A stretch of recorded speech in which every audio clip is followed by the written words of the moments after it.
Ang araw mga boss, share ko lang pala sa inyo mga boss paano nga ba ang basic na pag-repair sa microphone na minsan meron, minsan wala ang tunog. So ganito lang po. Ito po yung male XLR nya. So may tornilyo po yan dyan, tanggalin nyo lang, sabay hilahin nyo lang pababa. Nakita nyo po yung connection yan, yan. Nakita nyo po. Yan. Yan po, yung nasa gitna po niyan, yun po yung positive. Tapos yung nasa gilid po niyan, yan, nakita nyo po putol siya. Yan po yung negative. Na ano, ihina lang po natin doon. Hinang lang natin kasi naputol siya. So bago po natin hinang, testerin muna natin kung buo yung kanyang pinakang wide, kung okay siya. So gamitan po natin ng tester. Buzzer mode po tayo, naka buzzer mode na lang. Tutunog po siya pag buo yung linya. So ganito lang po. Yan, nakatunog, ano po siya, buzzer mode. Ito po siya, negative. Tapos sa gilid po, tester natin.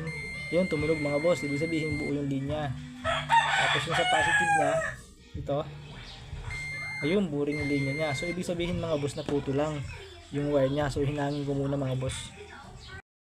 Ito na nga mga boss, nahinang na po natin. Yan, nakita niyo po. Ito, yan, nahinang na natin. Yun, ganda ng pagkahinang natin. So testing na po natin ngayon. Hello, sound check. Check, mic check. Goods na, goods. Yun lang mga boss, ganun lang po.